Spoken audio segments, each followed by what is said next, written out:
serta kiriman bangkai tikus di kantor redaksi Tempo yang terjadi pada 19 Maret 2025 ini yang kepala babi ya, dan 22 Maret 2025 ini yang bangkai tikus.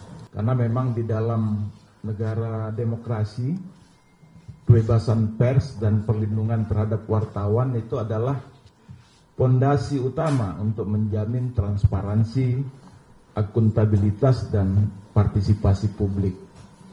Nah, oleh karena itu, sehubungan dengan peristiwa yang dialami oleh salah satu wartawan Tempo, pada khususnya dan pada umumnya rekan-rekan dari Tempo, seperti yang sudah kita ketahui bersama, maka kami akan melaporkan sejumlah langkah-langkah yang telah kami ambil dan juga berbagai temuan serta beberapa dugaan pelanggaran HAM yang dilakukan. Nah, nanti saya dan Bu Anis akan menjelaskan dari sisi Komnas HAM, dan selanjutnya nanti Mbak Sri Suparyati dan Mas Wawan ya, Wakil Ketua di LPSK, itu akan menjelaskan dari sisinya LPSK. Dan saya kira rekan-rekan sudah dapat keterangan persnya? Belum ya? Belum ya, nanti setelah acara akan dibagi. Jadi saya membacakan saja. Komnas HAM memberikan atensi terhadap teror kepala babi yang diterima jurnalis Tempo Saudari Francisca Christy Rosana alias Cica, serta kiriman bangkai tikus di kantor redaksi Tempo yang terjadi pada 19 Maret 2025 ini yang kepala babi ya, dan 22 Maret 2025 ini yang bangkai tikus. Dan menindaklanjuti hal tersebut dan sebagai implementasi dari pelaksanaan tugas dan fungsi pemantauan yang diatur dalam pasal 89 ayat 3 Undang-Undang Nomor 39 Tahun 99 tentang hak asasi manusia, Komnas HAM telah melakukan berbagai langkah antara lain. Yang pertama, pada hari Senin kemarin kami menerima audiensi dari Komite Keselamatan Jurnalis Indonesia dan redaksi Tempo. Jadi mereka datang ke Komnas HAM ya, menyampaikan laporan yang terjadi baik yang tanggal 19 maupun yang tanggal 22 Maret. Kemudian setelah itu kami melakukan permintaan keterangan dan peninjauan lokasi kejadian di kantor redaksi Tempo. Secara singkat ya, detil-detil temuan dan analisis faktual. Nah, setelah kami bertemu dengan jurnalis Tempo tersebut dan kunjungan ke kantor redaksi Tempo, kami menilai bahwa yang bersangkutan membutuhkan pelindungan dari LPSK, maka kami pun berkoordinasi datang langsung ke LPSK dan diterima oleh pimpinan LPSK untuk mendiskusikan kemungkinan pemberian perlindungan kepada salah satu jurnalis Tempo tersebut beserta keluarganya yang membutuhkan. Dan pada saat pertemuan itu juga kami menyepakati untuk berkoordinasi langsung dengan Bareskrim Polri yang pertemuannya sudah kami laksanakan dengan Bareskrim Polri kemarin. Nah, rekan-rekan jurnalis yang saya hormati, adapun temuan dan analisis faktual dari 2 hari atau 3 hari kami menangani pengaduan ini. Yang pertama adalah kami melakukan konstruksi peristiwa pengiriman paket berisi kepala babi. Jadi untuk yang kepala babi ini kami diberikan penjelasan bahwa ada seseorang yang mengantar kotak ke ke kantor Tempo. Namun pada waktu itu kotak tersebut belum ada nama ya, tidak ada nama di kotak itu. Lalu si pengirim ini bolak-balik menelpon seseorang karena kebetulan Mbak Cicanya tidak ada di tempat pada waktu hari Rabu tersebut.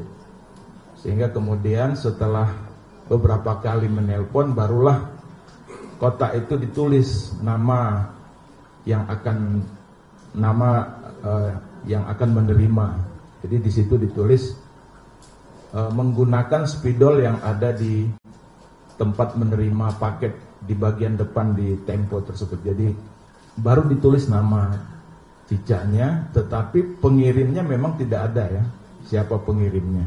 Kemudian baru yang bersangkutan meninggalkan lokasi dan dia berdiri di situ kurang lebih 10 menit. Jadi cukup lama dan juga sempat membuka masker. Jadi sebenarnya identitasnya bisa diketahui ya. Buka helm ya, buka helm. Nah kemudian yang kedua juga, sedangkan detail lebih lanjut saya kira karena sudah banyak di media, nanti kami tidak akan jelaskan lebih rinci ya, karena misalnya diterima, dibuka, kemudian dibawa ke bawah, itu kami tidak jelaskan lebih lanjut. Kemudian yang kedua adalah paket berisi bangkai tikus ya. Nah bahwa paket itu ada kemungkinan paket itu dilempar dari jalan di samping kantor Tempo. Jadi di samping kantor Tempo itu ada jalan kecil, jalan setapak ya. Kemungkinan mereka melemparnya dari sana dan dugaan pelemparan kotak tersebut sekitar jam 2 atau jam 3 pagi. Namun baru ditemukan oleh petugas kotak tersebut kurang lebih jam 6 atau jam 7 pagi pada saat petugas kebersihan akan membersihkan lokasi. Nah, lalu setelah itu dibuka ya kotak tersebut, dan setelah dibuka ternyata ditemukan ada 6 bangkai tikus yang kepalanya sudah terpenggal gitu ya. Jadi sudah terpenggal. Jadi 6 kepala tikus dan semua tikus itu kepalanya sudah dipotong. Tetapi masih ada, baik badan maupun kepala itu ada di situ. Setelah kami komunikasi, bertemu dengan teman-teman Tempo, mereka menjelaskan ada kemungkinan 6 tikus podcast bocor alus ya. Jadi mereka ini yang mengelola podcast bocor alus, artinya yang tampil dan mengelola podcast itu ada 6 orang memang. Jadi ada 6 orang. Jadi dianggap itu merupakan simbol dari orang rekan-rekan jurnalis yang mengelola podcast bocor alus tersebut. Nah selain itu juga kami mendapatkan data dan informasi bahwa serangan yang dilakukan ini juga bersifat sistematis dan tidak hanya 2 ini saja, bukan hanya pengiriman paket kepala babi maupun bangkai tikus, tetapi juga misalnya ada peretasan handphone gitu ya. Kemudian ada juga mengirim pesan di Instagram dan lain sebagainya. Jadi melalui media sosial. Dan juga kami mendapatkan informasi juga bahwa sepertinya ada hubungan antara apa yang dikirim ini dengan demo-demo terhadap Tempo. Ada juga seperti itu. Tapi sejauh mana korelasinya memang ini kan masih membutuhkan penjelasan lebih lanjut ya. Nah, jadi pola serangan tersebut bersifat sistematis dan dugaannya untuk meneror atau mengancam serta mengintimidasi Tempo secara spesifik menargetkan seluruh jurnalis Tempo dan keluarganya. Dan sekarang kita tahu bahwa berdasarkan apa yang disampaikan mereka dalam pertemuan dengan kami, dikatakan memang itu sangat berpengaruh secara psikologi, juga memang sangat berpengaruh, dan banyak juga di antara jurnalis itu yang kemudian merasa down ya atas peristiwa yang dialami tersebut. Namun demikian mereka kan harus tetap bersikap tegar dan terus menjalankan tugas-tugas jurnalisnya. Kemudian teror itu juga sepertinya memang ditargetkan kepada salah satu korban jurnalis perempuan. Misalnya kan kalau kita lihat pengelola Bocor Alus itu 6 orang dan satu-satunya perempuan hanya Mbak Cica saja. Tetapi itu kiriman itu ditulis langsung nama yang bersangkutan, Cica. Nah, yang kedua juga yang diteror itu bukan hanya dirinya, tetapi juga keluarganya Mbak Cica yang berada di tempat lain. Nah, jadi sepertinya memang mengarahkan serangan itu kepada jurnalis perempuan. Apakah karena perempuannya dia dijadikan sasaran? Itu juga mungkin perlu digali lebih lanjut ya.